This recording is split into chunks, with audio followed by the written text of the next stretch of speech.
नमस्कार दोस्तों। Pearl Academy के यूट्यूब चैनल पर आप सभी का तहे दिल से स्वागत करता हूं। Delhi police head constable ministerial वाला जो पेपर होने वाला है उसकी हमने प्रैक्टिस सेट की एक सीरीज स्टार्ट की हुई है। उसी क्रम को कंटिन्यू करते हुए आज हम प्रैक्टिस सेट 5 को सॉल्व करेंगे। तो देखते हैं पहला क्वेश्चन क्या बोलता है। क्वेश्चन नंबर 21 है, इस एक त्रिभुज में तीनों कोणों का जोड़ कितना होगा। देखो, त्रिभुज के जो कोणों का योग होता है वो 180 होता है। सिंपल क्वेश्चन है। क्वेश्चन नंबर 22 देखते हैं। कह रहा है कि एक संख्या दी हुई है, इसमें अंक 7 का स्थानीय मान कितना है। तो देखो ये नंबर क्या है, 6 3 4 7 2 1। स्थानीय मान क्या होता है कि देखो इसकी वैल्यू होगी 1, इसकी क्या होगी, अगर हम ऐसे देखें इसको तो इसकी 20 होगी, ठीक है ना। 7 की क्या होगी, ये होगी 700। इसी तरह 4 की क्या होगी, ये 4000 होगी। तो यहाँ पे 7 का मान कितना है, स्थानीय मान 700। तो इसमें आंसर कौन सा हो जाएगा, सी इसका आंसर हो जाएगा। क्वेश्चन नंबर 23 देखते हैं। 186 गुणा 186 प्लस 136 गुणा 136 माइनस 2 गुणा 186 गुणा 136, इसको सॉल्व करा रहा है। देखो ये एक्चुअल में फॉर्मूले को एक्सपेंड किया हुआ है। क्या है, A square plus B square minus 2ab, ये फॉर्मूला है एक्चुअल में, उसको एक्सपेंड किया हुआ है। तो देखो ए की वैल्यू यहाँ पे क्या है 186 और बी की वैल्यू क्या है यहाँ पे 136, और यही वैल्यू यहाँ पे पुट की हुई है ए और बी की। तो इसका फॉर्मूला क्या होता है, ए माइनस बी का होल स्क्वायर। तो ए की वैल्यू क्या थी 186 माइनस बी की वैल्यू क्या थी 136 और इसका क्या है होल स्क्वायर। ये क्या हो जाएगा 50 का स्क्वायर, 186 से 136 गए तो इसको आप स्क्वायर कर दो तो ये क्या हो गया 2500। मतलब इसका ए आंसर इसका ठीक हो गया। ऐसे ही सेकंड वाला क्वेश्चन है, इसमें भी मेरे को एक्सपेंड करना है फॉर्मूले को।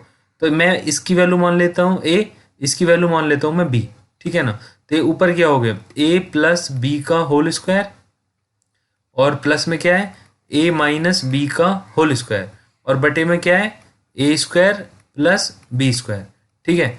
इसकी आपको कैलकुलेशन करने की जरूरत नहीं है, इसमें डायरेक्टली आप फॉर्मूले से ही देख लो। देखो अब मैं इसको डायरेक्टली क्या लिख सकता हूँ, 2 of A square plus B square और बटे में A square plus B square, इससे कट हो गया, आंसर आ गया 2। ये कैसे किया वो मैं आपको बताता हूँ, बट आपको अगर ये नहीं समझ में आया हो तो मैं आपको बताता हूँ कि ये मैंने डायरेक्टली कैसे किया।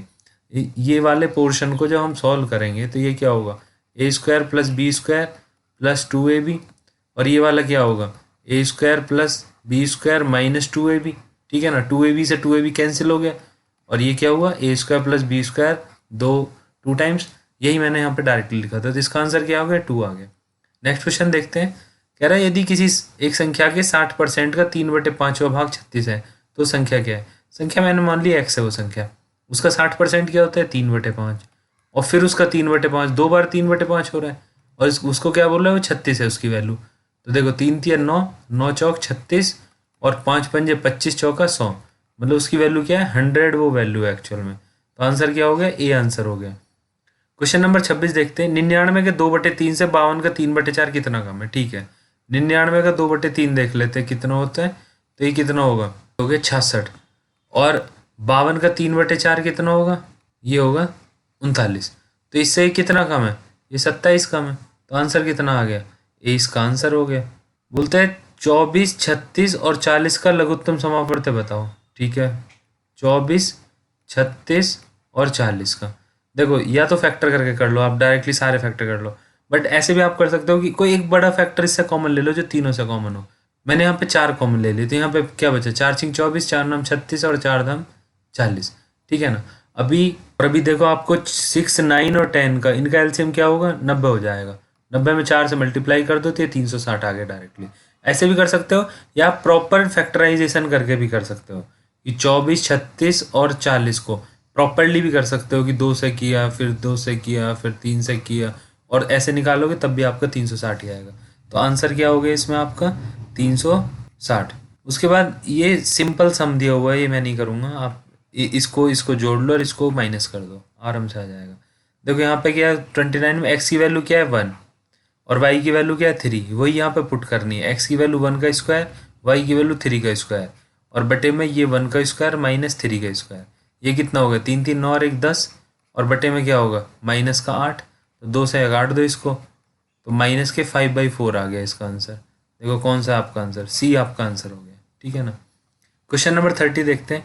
300 पृष्ठों की एक किताब के पन्ने पर नंबर लगाने के लिए कितने अंक अपेक्षित है। देखो 1 से 9 तक आप जाओगे तो कितने डिजिट आपको रिक्वायर्ड होगी, 9 डिजिट की रिक्वायर्ड होगी। 9 नंबर आपको जरूरत पड़ेंगे जब आप पन्ने पलटेंगे 9 नंबर तक। उसके बाद 10 से आप 99 तक जाओगे तो यहाँ पे कितनी जरूरत पड़ेगी आपको, यहाँ पे 90 की जरूरत पड़ेगी। 90 ऐसे नंबर होंगे ना, और क्योंकि इनमें 2 डिजिट यूज हो रही हैं तो 90 गुणा 2 कितना हो जाए, आपको 180 अंक अपेक्षित होंगे। उसके बाद क्या है, आपको फिर जाना पड़ेगा 100 से लेके 300 तक। तो इसमें कितने कितने हो जाएंगे, ये हो जाएंगे 201। और इसमें देखो एक में कितने रिक्वायर्ड है, 3, तो ये कितने हो जाएंगे 603। अब 9, 180 और 603, इन तीनों को जोड़ लो, ये आपका आ जाएगा 792। तो आपका आंसर कौन सा हो जाएगा, डी यहाँ पे आपका आंसर हो जाएगा। 31 देखते हैं। देखो 4761, आंसर देख के मेरे को समझ आ गया कि 69 तो आना ही है आंसर, ठीक है ना। ये 609 तो होगा नहीं, इसको तो आप ऐसे ही हटा दो। तो 69 आपका आंसर, ये तो मेरे को पता चल गया। बस आपको पॉइंट की पोजीशन देखनी क्या होगी। तो देखो 1 2 3 4 5 6 7 8, 8 के बाद पॉइंट लगा हुआ है, ठीक है। तो स्क्वायर रूट अगर मैं कर रहा हूँ तो 4 के बाद लग जाएगा, तो 2 तो ये है, 2 जीरो और पुट कर दो तो 4 के बाद हो जाएगा। 8 के बाद था पॉइंट, जिसमें 2 जीरो हो वो आपका आंसर हो जाएगा, बी आपका आंसर हो जाएगा। क्वेश्चन नंबर 32 करते हैं। यदि किसी भिन्न के हर में 3 जोड़ा जाए तो 1/3 हो जाएगा, और उसके अंश में 4 जोड़ा जाए तो यह 3/4 हो जाएगा। तो बताओ कौन सी भिन्न है। देखो आप एक्स मान के भी कर सकते हो कि आप कोई भिन्न मान लो और उसके हिसाब से भी आप कर सकते हो, बट यहाँ पे अगर आप ऑप्शन से करोगे तो ये आपके लिए ज़्यादा अच्छा होगा। तो देखो ये पहला वाला ऑप्शन लेते हैं, 4/9 वाला, ठीक है ना।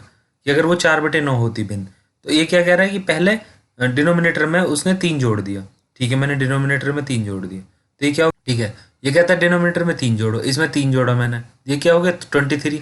फिर 3 से ये नहीं कटेगा, ये भी नहीं है आपका आंसर, ठीक है। उसके बाद सी देखो 7/24, ठीक है, इसमें 3 जोड़ा, ये भी नहीं कट रहा है, ये 27 हो जाएगा, तो ये भी आपका आंसर नहीं है।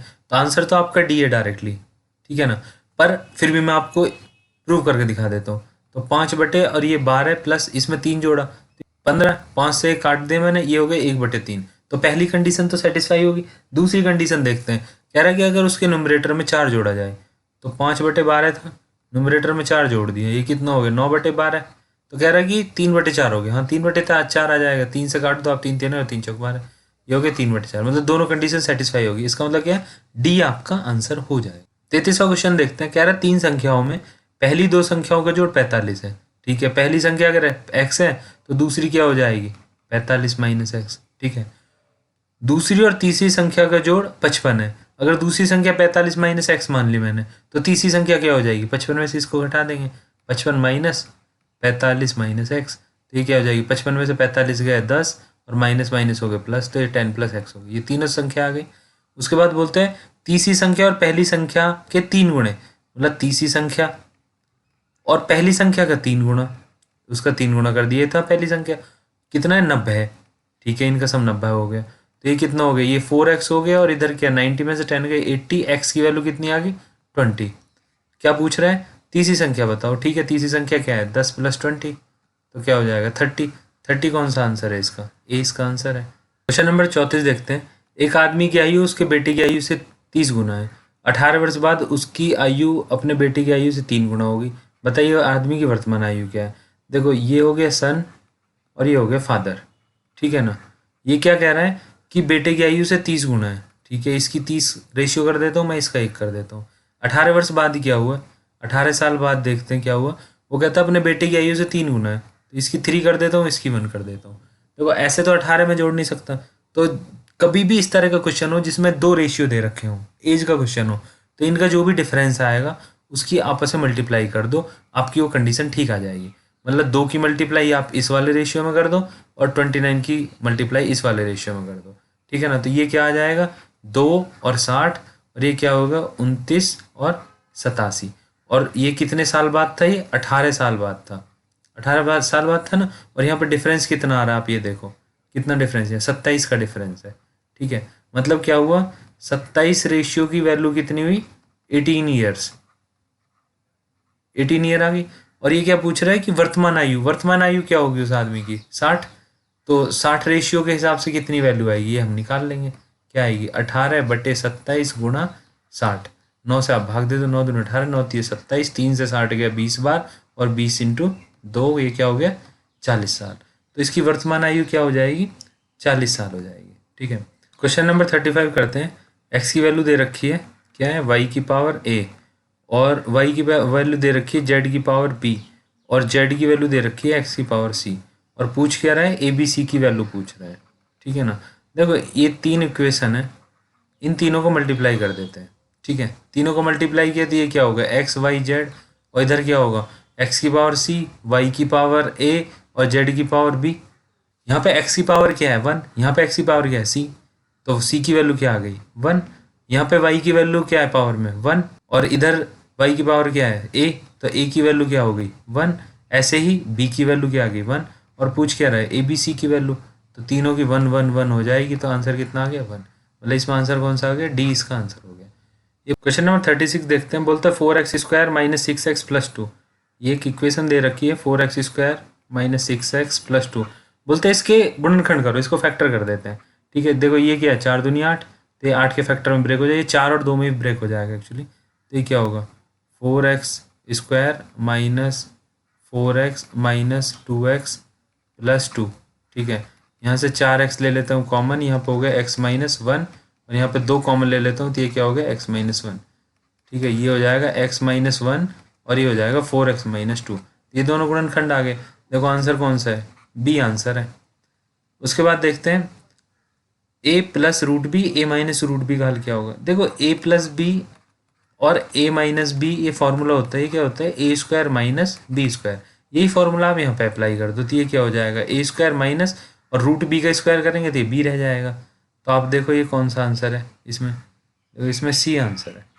ठीक है, 38 देखते हैं। tan स्क्वायर थीटा के बराबर है। tan स्क्वायर थीटा क्या होता है, tan थीटा जो होता है वो 1/cot थीटा होता है, तो tan स्क्वायर थीटा भी 1/cot स्क्वायर थीटा होगा। तो इसमें कौन सा आंसर हो जाएगा सी आंसर हो जाएगा। क्वेश्चन नंबर 39 देखते हैं। यदि किसी चतुर्भुज के विकर्ण एक दूसरे को समकोण पर द्विभाजित करते हैं तो ये है। देखो ये रोम्बस होता है। रोम्बस कैसा होता है, इसकी सारी साइड सेम होती हैं। बस आप ऐसे बोल सकते हो कि जो स्क्वायर होता है वर्ग होता है उसमें जो एंगल होता है वो 90 होता है। अगर इसको मैं थोड़ा सा टिल्ट कर देता हूँ, साइड वही रहती हैं। ठीक है ना, साइड पहले भी ये थी अभी भी है, तो ये रोम्बस बन जाता है जिसको हम समचतुर्भुज बोलते हैं। इसकी प्रॉपर्टी क्या होती है कि ये जो इसके विकर्ण होते हैं ना, वो एक तो 90 पे कट करते हैं एक दूसरे को, और एक दूसरे के हाफ कर देते हैं, मतलब द्विभाजित कर देते हैं। अगर ये D1 है ये पूरा डायगोनल, तो ये हाफ हो जाएगा D1/2, और ये D2 है तो ये हो जाएगा D2/2। ठीक है ना, तो यहाँ पर आंसर क्या हो जाएगा समचतुर्भुज। उसके बाद करते हैं क्वेश्चन नंबर 40। कहता है एक n भुजा वाले बहुभुज के किसी शीर्ष से खींचे गए विकर्णों की संख्या के लिए व्यंजक है। देखो ये मेरे को भी नहीं पता है फॉर्मूला, हम डायरेक्टली ऐसे ही अप्लाई करके देख लेते हैं ना कि क्या आता है। भाई एक हमने एक चतुर्भुज बनाया सपोज दैट, तो यहाँ n बराबर क्या आ गया 4, 4 भुजा है चतुर्भुज है। अब किसी एक शीर्ष से 11 की लाइन खींचो विकर्ण की, तो कितने उसको मतलब कैसे रिप्रेजेंट करेंगे n के फॉर्म में, इसकी साइड के फॉर्म में। देखो इस अगर मैं इस वाले से खींचता हूँ तो एक ही निकल के आएगा, मतलब अगर 4 साइड है तो डायगोनल कितना आ रहा है 1, मतलब डायगोनल क्या हुआ n-3 हुआ, 4 में से 3 गए तो 1 आ गया, तो यही इसका फॉर्मूला हो गया। तो यही आंसर है। ऐसा नहीं जरूरी कि आपको सारे फॉर्मूले याद हो, कुछ चीज़ें आप ड्राइव भी कर सकते हैं। तो आपको ये अच्छे से समझ आए होंगे। अगर आपको इसी तरह की वीडियो अच्छी लगती है, मेरा पढ़ाने का तरीका अच्छा लगता है, तो मेरे चैनल को सब्सक्राइब करो, मेरी वीडियो को शेयर करो। अगर आसपास आपके कोई भी बच्चा प्रिपरेशन कर रहा है और उसको किसी क्वेश्चन में या किसी पेपर में प्रॉब्लम है, तो आप मेरे को कमेंट सेक्शन में बता सकते हैं। जय हिंद, जय भारत।